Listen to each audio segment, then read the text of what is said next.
오늘은 우리 금요 신앙 강좌 우리 두 번째 시간인데요. 저희 교단에서 나온 우리 장년부 성경 교재를 중심으로 해서 이관대 이 교재를 이렇게 미리 한 과씩 이렇게 읽어서 준비하시면 제가 이렇게 강의할 때에 굉장히 이렇게 쏙쏙 들어오게 됩니다. 그래서 교재는 우리 교육부에 이렇게 신청하셔서 구입하셔서 이렇게 들으시면 훨씬 더 유익한 시간이 될 줄 압니다. 오늘은 두 번째 시간인데요. 우리 요한복음 6장 35절 말씀을 중심으로 나는 생명의 떡이다. 오늘 본문의 사건은 우리 잘 아는 대로 오병이어의 기적의 사건을 배경으로 하고 있습니다. 예수님께서 오병이어의 기적을 이렇게 행하실 때 사실은 굉장히 조심스러운 면이 없지 않아 있었습니다. 왜 그럴까요? 먼저 우리 오병이어의 배경을 잠깐 이렇게 살펴보면 오병이어의 기적은 유월절 절기가 가까울 무렵 예수님께서 이렇게 행하신 기적인데요. 왜 예수님께서 오병이어의 기적을 행하셨을까요? 예수님께서 공생의 생애 시작하시면서 제일 먼저 성령에 이끌려서 사단에게 시험을 받게 되죠. 시험을 받을 때에 사단이 말이에요. 제일 먼저 뭘 가지고 시험했을까요? 예수님이 40일 금식기도 하셨으니까 제일 이렇게 애로사항이 뭡니까? 배가 고프죠. 그래서 돌을 떡으로 만들어라. 근데 예수님 뭐라고 말씀하시죠? 사람이 떡으로만 살 것이 아니고 하나님 입에서 나오는 말씀으로 살아야지 떡으로만 사는 게 아니다. 그랬더니 예수님께서 오늘 본문에서 오병이의 기적을 통해서 말이죠. 남자들만 몇 천명 먹였다고요? 5,000명. 여자분들은 별로 안 드시죠, 그죠? 제가 보니까 전에는 여자분들 별로 안 드신 줄 알았는데 요즘 와서 제가 느끼는 것은 만만치 않은 것 같아요. 그거다 아이들까지 말이죠. 참 이 오병이의 이 기적의 사건, 예수님은 아셨습니다. 이 떡을 먹고 말이죠. 그들이 예수님을 어떻게 대하려고 했는지를 아셨습니다. 우리 요한복음 우리 6장 15절 말씀 같이 읽겠습니다. 15절 시작. 그러므로 예수께서 그들이 와서 자기를 억지로 붙들어 임금으로 삼으려는 줄 아시고 다시 혼자 산으로 떠나가시니라. 분명히 떡 문제 해결하면, 경제 문제 해결하면 요즘 대통령 되지 않습니까? 모든 국민들의 관심사가, 전 세계인들의 관심사가 경제 문제. 지금 미국도 지금 부도 위기에 6월 달에 말이죠. 미국에 이제 부도 위기를 선언하고 있거든요. 지금 공화당에서 이게 지금 국회에서 이게 지금 재정 문제에 대해서 통과를 시켜줘야 되는데 민주당이 돈 너무 함부로 쓰고 채무가 너무 늘어났기 때문에 우리 인정 못한다. 국회 통과 못하면 부도를 미국이 낼 수밖에 없거든요. 그러면 연쇄 반응을 나타내는데 어쨌든 이 경제 문제는 그때나 지금이나 대단히 중요한 문제입니다. 그래서 예수님께서 이 오병이의 기적을 행하신 것은 참 조심스러운 그런 사건이었습니다. 그럼에도 불구하고 왜 오병이어의 기적을 행하셨을까요? 우리 다음 주 금요일에 생명의 떡 두 번째 시간인데요. 왜 예수님께서 오병이의 기적을 행하셨는가 하면 예수님 말씀하시죠. 나는 생명의 떡이라고 하시면서 내 살과 피를 먹고 마시지 않는 자는 생명 얻지 못한다고요. 그죠? 지금 오병이의 기적의 사건을 통해서 예수님은 십자가 사건, 자신의 살과 피를 내어주면서 인류를 구원하시는 그것이 너무나 중요하기 때문에 백성들의 오해를 이렇게 살만한 그런 기적을 행하신 거죠. 예, 자세한 건 우리 다음 주 금요일 날 우리 기대하시면 좋겠습니다. 예, 먼저 예수님께서 오병이의 기적을 행하셨는데 백성들은 잘 이렇게 먹고 말이죠. 어떤 반응을 보였을까요? 예수님이 이렇게 오병이의 기적을 통해서 뭔가 주시고자 싶어 하시는 것과 백성들이, 군중들이 받아들이는 것은 달랐습니다. 그들이 예수님을 찾아왔던 것은 말이죠. 무슨 이유 때문에 찾아왔을까요? 물론 거기에 모인 사람들은 대부분 병든 사람들, 문제 있는 사람들, 귀신 들린 사람들, 환자들이 많았고요. 문제가 있는 사람이 많았습니다. 그러나 예수님은 늘 천국 복음 전파하시고 그러면서 또 병든 자를 고쳐주셨죠. 그들의 관심은 문제 해결입니다. 예수 믿는 것이 문제 해결을 위한 길인가요? 물론 그럴 수가 있습니다. 예수님께서 문제 해결을 통해서 주님이 어떤 분이신지를 자신을 나타내셨죠. 그러나 많은 분들은 주님은 우리의 떡 문제, 경제 문제, 우리 병, 또 정신적으로 어려운 사람들, 그거 주님 고쳐주신 분이다. 그쪽에 훨씬 더 마음이 많이 갔다는 거죠. 그때뿐일까요? 오늘 우리는 예수님을 찾는 이유가 뭘까요?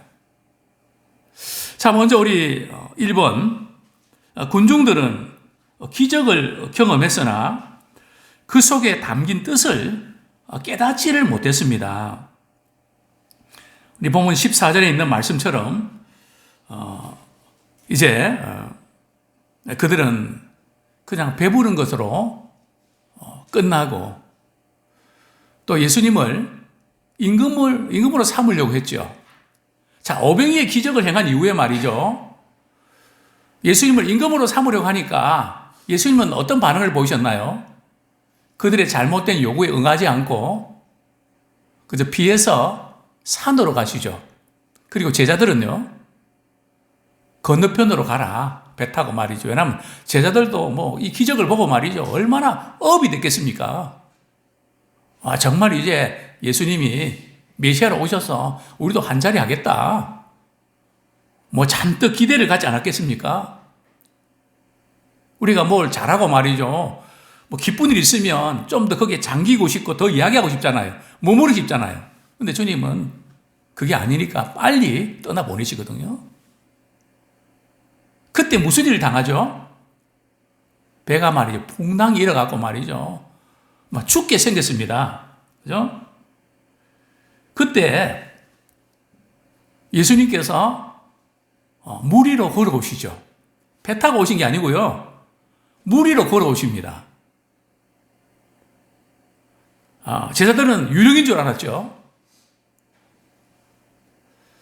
그 베드로가 말이죠. 만일 주시거든 나를 물 위로 걸어오라고 하십시오. 참 베드로다운 그런 반응 아닙니까? 예수님께서 물 위로 걸어오라 그렇게 말씀하시죠. 그죠? 물 위를 걸으려면 어떻게 됩니까? 배 밖으로 나와야 됩니다. 그런데 우리는 배에 있으면서 물 위로 걷게 주시옵소서. 그죠? 배에서 뛰어나와야 된단 말이죠. 자, 그러니까 군중들은 말이죠. 가만히 보니까 배가 두 척입니까? 한 척입니까? 한 척밖에 없단 말이죠. 아까 제자들이 떠나는 거 봤는데 예수님은 어떻게 오셨지? 그게 이제 이상한 겁니다. 우리 요한복음 6장 22절 말씀, 6장 22절 말씀 우리 같이 한번 읽겠습니다. 시작. 이튿날 바다 건너편에 서 있던 무리가 배 한 척 외에 다른 배가 거기 없는 것과 또 어제 예수께서 제자들과 함께 배에 오르지 아니하시고 제자들만 가는 것을 보았더니, 그러니까 이 다른 군중들이 말이죠. 도대체 예수님은 날아오셨나? 그죠? 뭐 비행기를 타고 오셨나? 배 한 척밖에 없는데 어떻게 오셨지? 궁금할 수밖에 없죠. 그런데 이 군중들이 말이죠. 왜 예수님을 또 찾아왔을까요? 그죠? 왜 계속해서 군중들이 예수님을 찾을까요? 참 예수님께서 많은 기적과 이적을 행하셨는데 왜 이적과 기적을 행하셨을까요? 요한복음 우리 20장에 보면 예수님이 많은 표적을 행하신 목적이 나오죠. 그 목적이 뭘까요? 요한복음 20장 30절 31절 같이 읽겠습니다. 요한복음 20장 30절 31절 시작. 예수께서 제자들 앞에서 이 책에 기록되지 아니한 다른 표적도 많이 행하셨으나 오직 이것을 기록함은 너희로 예수께서 하나님의 아들 그리스도심을 믿게 하려 함이요 또 너희로 믿고 그 이름을 힘입어 생명을 얻게 하려 함이니라. 예수님께서 많은 표적을 행하신 목적이 뭐라고요? 그들이 갖고 있는 단순히 문제만을 해결해 주시기 위해서 표적과 기적을 행하셨을까요? 그래 당시 군중들은 예수님이 표적을 행하신 거 보고 정말 예수님 대단하다. 그죠? 우리 문제를 병원에서도 해결 못하는 거 예수님이 다 해결해 주시네. 그들은 항상 자기 문제를 해결 안 받는. 그러나 예수님은 자신이 누구이신지를 자신을 믿고 생명을 얻기를 원하셨거든요. 근데 그 교훈을 깨닫지 못했던 겁니다. 교회는 다니고 믿음 생활을 한다 하지만은 참 예수의 생명 없이 그저 내가 안고 있는 부분들 어떻게 주님 때문에 해결을 볼 수 있을까? 물론 예수님이 떡에 관심이 없는 걸까요? 영혼에만 관심이 있는 것일까요? 아닙니다. 오병이의 사건이 일어날 때 제자들은 말이죠. 이 사람들 다 떡을 이렇게 주려고 그러면 돈이 많이 필요합니다. 빨리 식사 시간 되니까 예수님 강의 중단하시고 빨리 집으로 보내십시오. 예수님 뭐라 그러셨죠?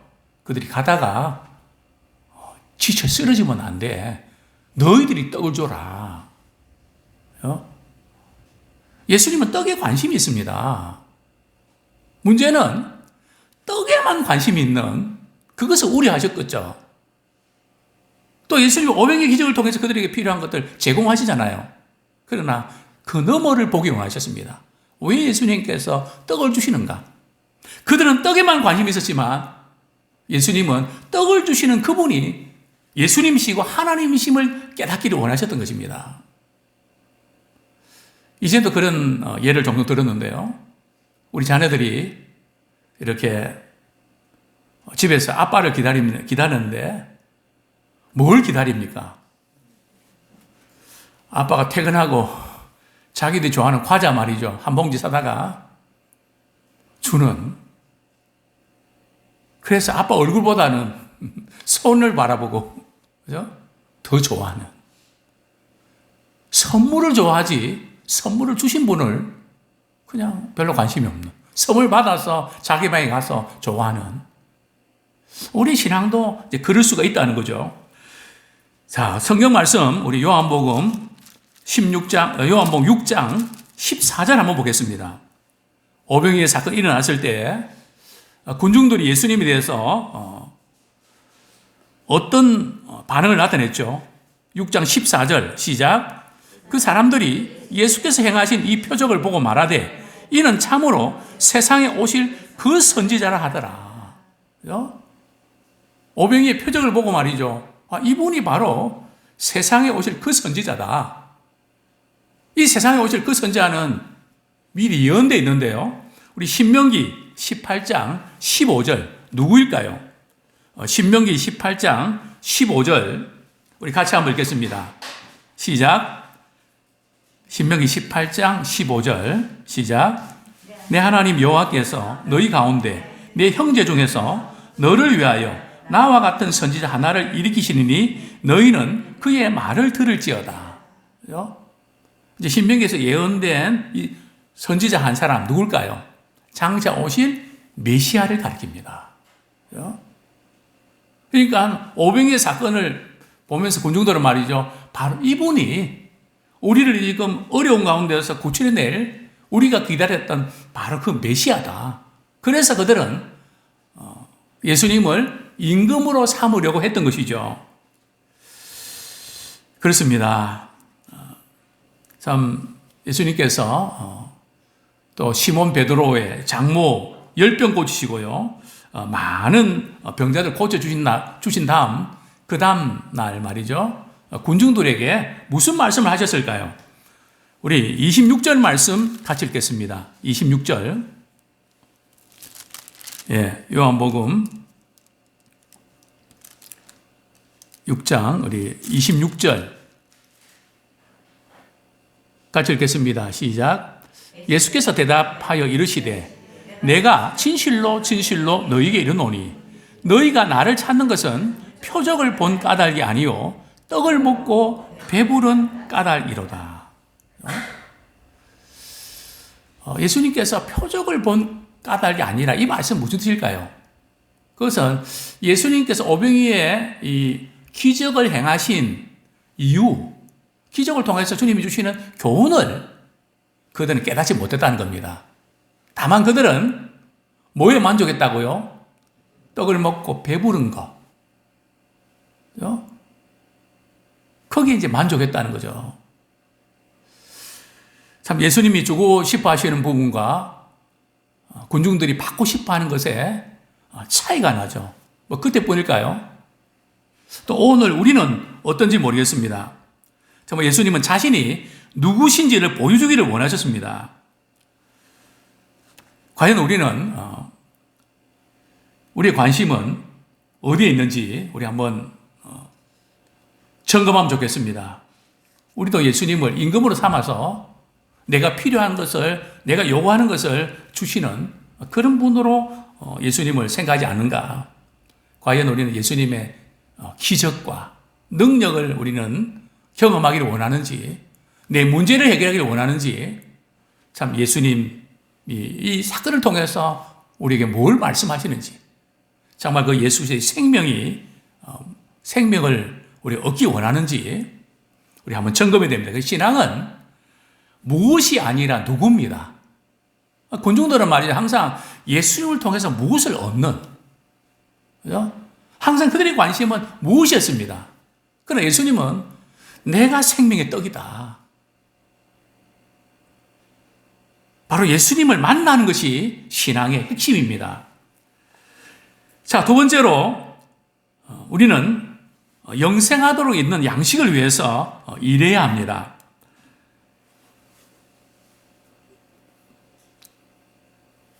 우리 성경 말씀, 우리 한 구절 보겠습니다. 우리 31절, 32절 같이 읽겠습니다. 시작. 기록된 바 하늘에서 그들에게 떡을 주어 먹게 하였다 함과 같이 우리 조상들은 광야에서 만나를 먹었나이다. 예수께서 이르시되 내가 진실로 진실로 너희에게 이르노니 모세가 너희에게 하늘로부터 떡을 준 것이 아니라 네 아버지께서 너희에게 하늘로부터 참떡을 주시나니. 오병이어의 기적을 이렇게 군중들이 체험하면서 그들은 과거에 있었던, 조상들이 있었던 어떤 사건을 틀림없이 떠올렸을 것입니다. 그 사건이 어떤 사건일까요? 이스라엘 백성들이 출애굽하면서 광야에서 만나를 먹었던 사건.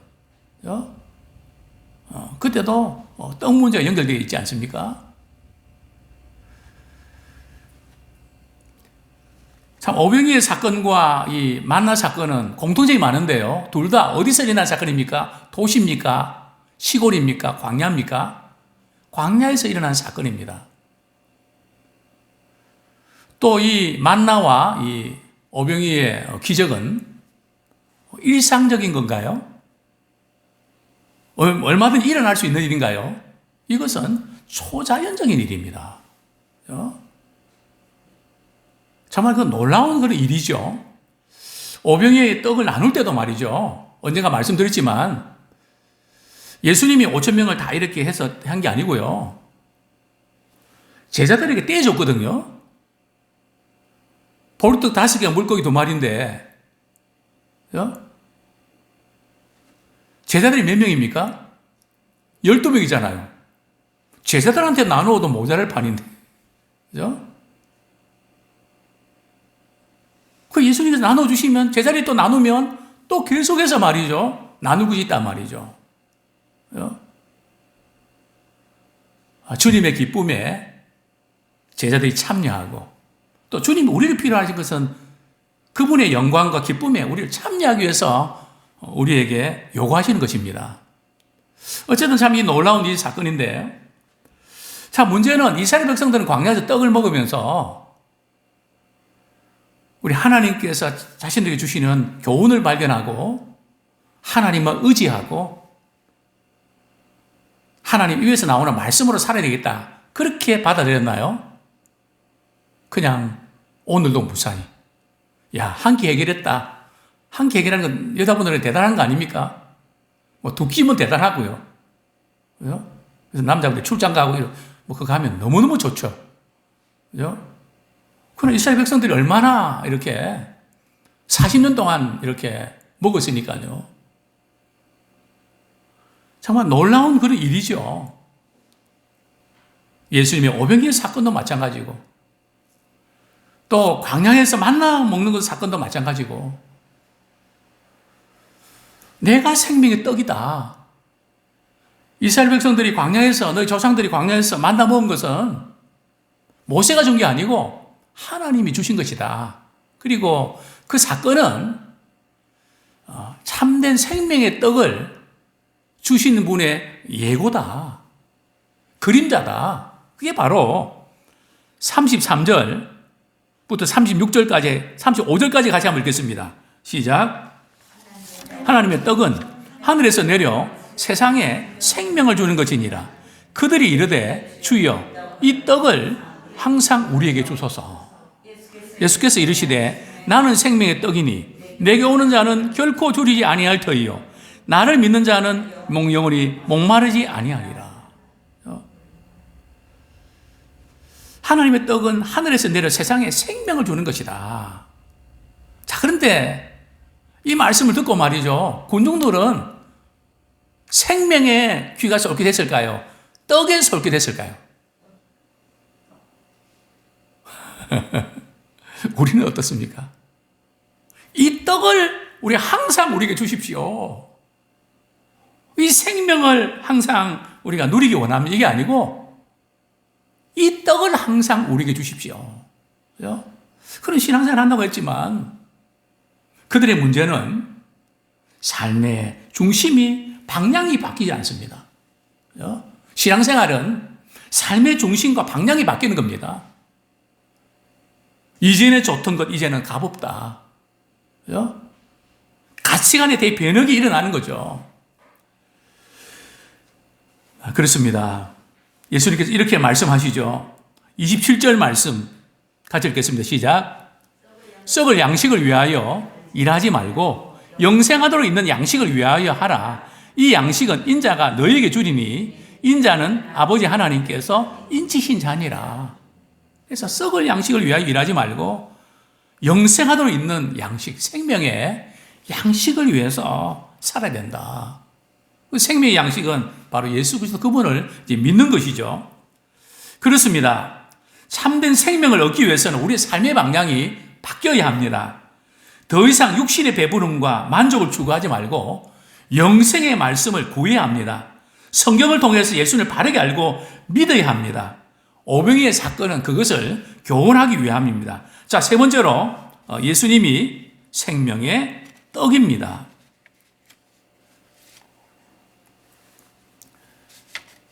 만나는 참 떡의 모형입니다. 예수님이 생명의 떡이시라는 것을 가르쳐주는 모형이죠.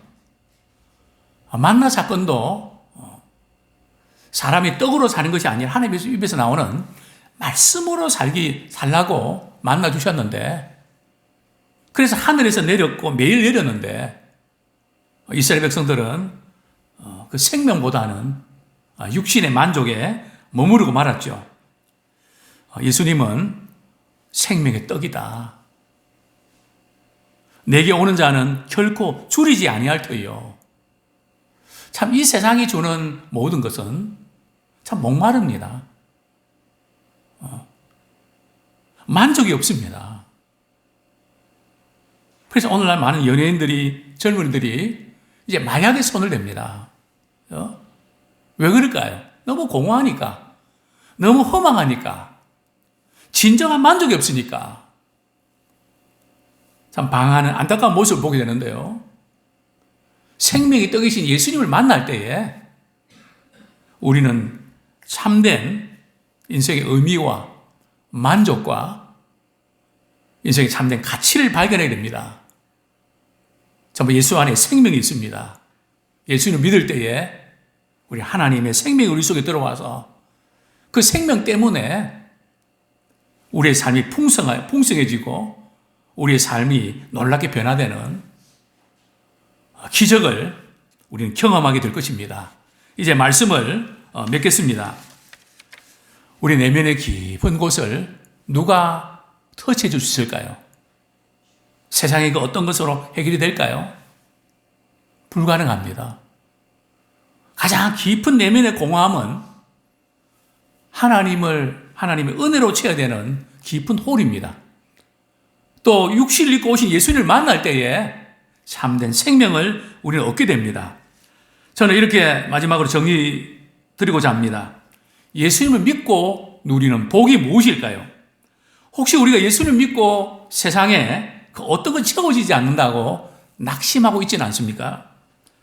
어떤 상황에서도 내 자신의 문제를 해결하는 수단으로 믿는 것이 아니라 삶의 중심이 나에게서 그리스도께로 옮겨졌으면 정말 좋겠습니다. 세상의 험한 것을 추구하는 어리석은 인생이 아니라 생명의 근원이 되신 주님 안에서 참된 생명과 만족을 누리는 자가 됩시다.